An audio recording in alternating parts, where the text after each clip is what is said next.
नमस्कार मित्रांनो, Balasaheb Pawar LIC of इंडियामधून बोलत आहे। मित्रांनो, नोकरी असू द्या किंवा व्यवसाय किंवा कुठलाही आपला बिझनेस छोटा मोठा असू द्या, त्या व्यवसायामध्ये किंवा आपल्या आयुष्यामध्ये आपला जर उत्पन्न आणि खर्च ह्याचा जर हिशोब लागत नसेल, खर्च जास्त होत असेल, इन्कम कमी होत असेल तर 100% पुढे नुकसान होतं, दिवाळं निघतं। हे अगदी सत्य आहे।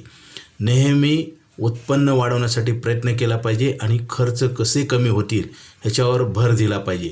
असं जर नाही केलं तर आपल्याला नक्की वाईट दिवस येतात, दिवाळं निघतं। कित्येक कंपन्या, कित्येक छोटे मोठे व्यावसायिक लॉसमध्ये येतात, व्यवसाय बंद करतात। ह्याचं कारण हेच असतं।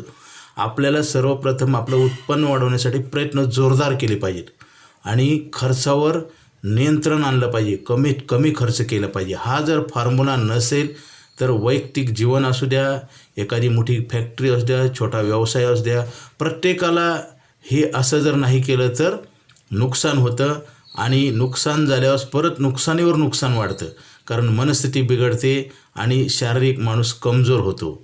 म्हणून जे कर्जबाजारी व्यक्ती असतात ते शरीरानं पण त्यांना व्याधी होतात, BP होतं, शुगर होतं आणि ते शरीरानं पण कमजोर होतात आणि परत त्यांना ट्रीटमेंट लागते। म्हणजे असं एक दुष्टचक्र तयार होतं मित्रांनो। ह्याच्यावर वेळेत जर लक्ष नाही दिलं तर हे कंट्रोलच्या बाहेर जातं आणि मग माणूस मृत्यू पण पावतो मित्रांनो। बरेच लोक कर्जबाजारी लोक आहेत, त्यांची हेल्थ चांगली राहत नाही, कारण टेन्शन येतं, परंतु टेन्शन आल्यावर पैसे मिळत नसतात आणि त्या टेन्शनमुळे शरीराच्या पार्टवर परिणाम होतात, कार्यक्षमता कमी होते आणि माणूस आजाराला बळी पडतो।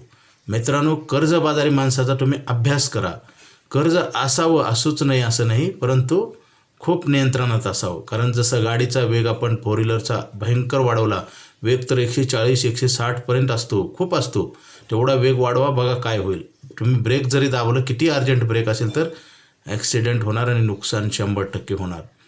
तसंच आहे मित्रांनो, काळजी घ्या। आपल्या जीवनामध्ये एखादा छोटा मोठा व्यवसाय असेल, फॅक्टरी असेल, कंपनी असेल, इंडिव्हिज्युअल माणसं असतील, आपण काही काम करत असाल तर हे नक्की सगळ्याला नियम लागू आहे मित्रांनो।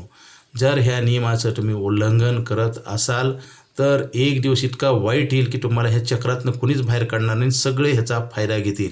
आता लोक कसा फायदा घेतात, आपल्याला कर्ज काढावं लागलं, व्याज द्यावं लागलं, हा एक फायदा झाला।